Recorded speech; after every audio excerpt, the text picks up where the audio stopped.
On your screens now, the Prime Minister is arriving at the Parliament complex where Union ministers are in fact waiting for him as is protocol and customary. The Prime Minister always in fact addresses just before the beginning of any session, and this is no different. We're expecting to hear from the Prime Minister any time now. The Prime Minister arriving at the Parliament complex where he is being treated by Union ministers. He is going to be addressing, he's going to be talking about a range of issues, the beginning of the winter session of Parliament and expecting cooperation from the opposition, something that the Prime Minister is expected to speak about.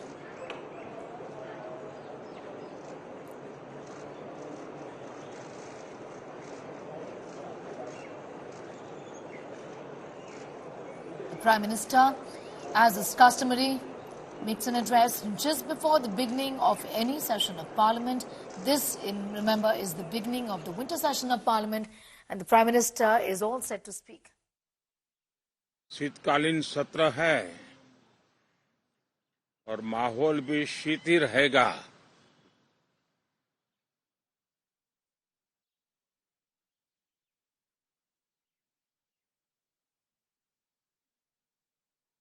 दो 2024 का ये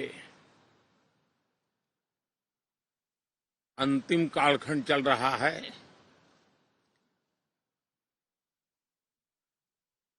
देश पूरे उमंग और उत्साह के साथ 2025 के स्वागत की तैयारी में भी लगा हुआ है। साथियों, संसद का ये सत्र अनेक प्रकार से विशेष है और सबसे बड़ी बात है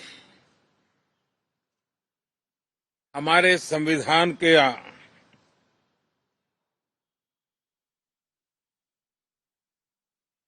75 साल की यात्रा, 75वें साल में उसका प्रवेश, ये अपने आप में लोकतंत्र के लिए एक बहुत ही उज्जवल अवसर है। और कल संविधान सदन में सब मिलकर के इस संविधान के 75वें वर्ष की उसके उत्सव की मिलकर के शुरुआत करेंगे।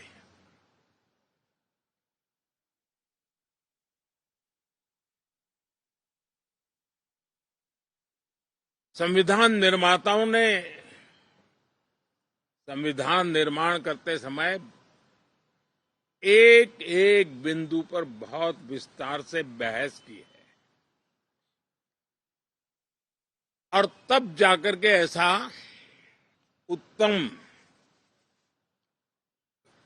दस्तावेज हमें प्राप्त हुआ है। और उसकी एक महत्वपूर्ण इकाई है हमारी संसद। हमारे सांसद भी और हमारी संसद भी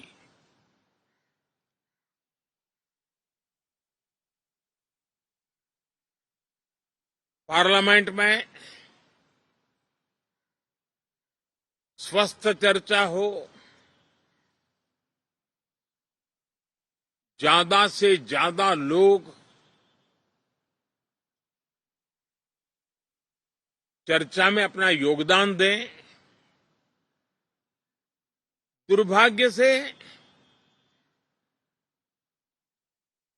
कुछ लोगों ने अपने राजनीतिक स्वार्थ के लिए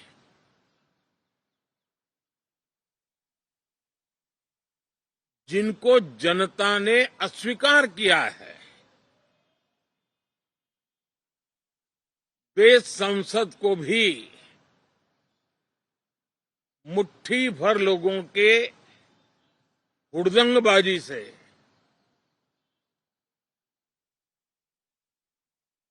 कंट्रोल करने का लगातार प्रयास कर रहे हैं। उनका अपना मकसद तो संसद की गतिविधि को रोकने से ज्यादा सफल नहीं होता है और देश की जनता उनके सारे व्यवहारों को काउंट करती है और जब समय आता है तो सजा भी देती है। लेकिन सबसे ज्यादा पीड़ा की बात यह है कि जो नए सांसद होते हैं, नए विचार, नई ऊर्जा लेकर के आते हैं और ये किसी एक दल में नहीं, सभी दल में आते हैं,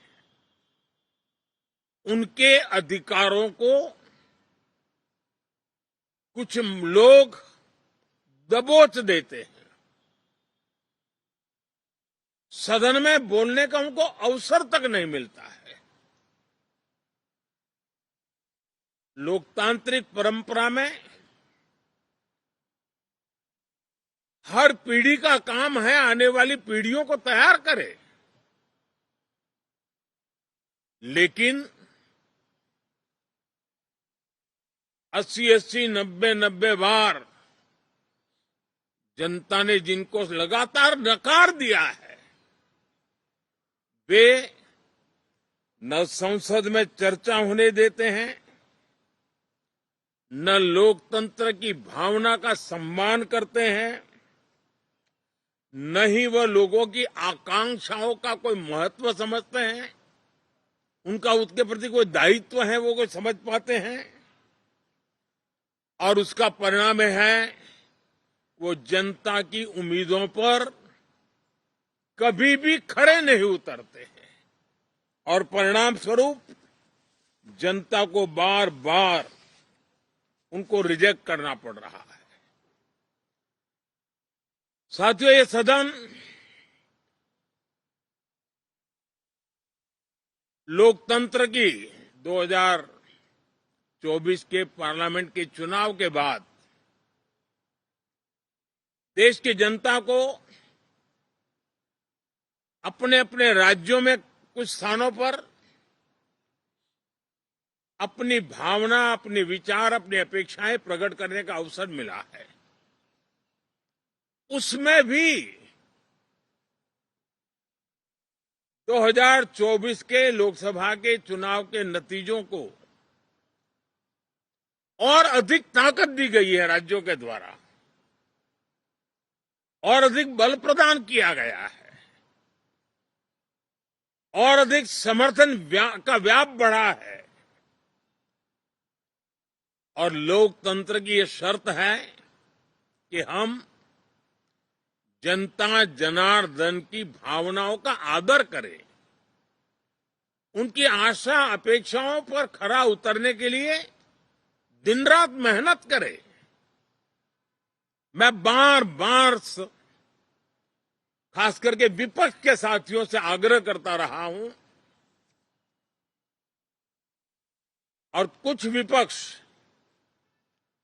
बहुत जिम्मेदारी से व्यवहार करते भी हैं। उनकी भी इच्छा रहती है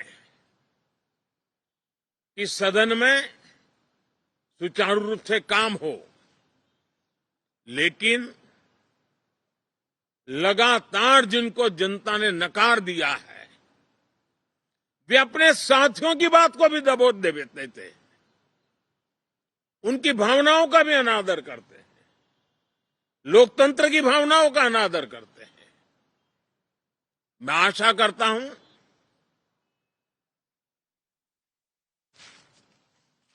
कि हमारे नए साथियों को अवसर मिले। सभी दल में नए साथी हैं, उनके पास नए विचार है, भारत को आगे ले जाने के लिए नई नई कल्पनाएं हैं और आज विश्व भारत की तरफ बहुत आशा भरी नजर से देख रहा है। तब हम संसद का समय का उपयोग वैश्विक स्तर पर भी भारत के आज जो सम्मान बढ़ा है, भारत का प्रति जो आकर्षण बढ़ा है, उसको बल प्रदान करने वाला हमारा व्यवहार रहना चाहिए। विश्व के अंदर भारत को ऐसे अवसर बहुत कम मिलते हैं जो आज मिला है, और भारत की संसद से वो संदेश भी जाना चाहिए कि भारत के मतदाता,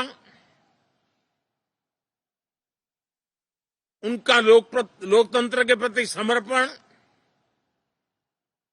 उनका संविधान के प्रति समर्पण, उनका संसदीय कार्य पद्धति पर विश्वास, संसद में बैठे हुए हम सबको जनता जनार्दन की इन भावनाओं पर खरा उतरना ही पड़ेगा। और समय की मांग है, हम अब तक जितना समय गंवा चुके हैं उसका थोड़ा पश्चाताप करें और उसका परिमार्जन करने का उपाय यही है कि हम बहुत ही तंदुरुस्त तरीके से हर विषय के अनेक पहलुओं को संसद भवन में हम उजागर करें। आने वाली पीढ़ियां भी पढ़ेगी उसको, उसमें से प्रेरणा लेगी।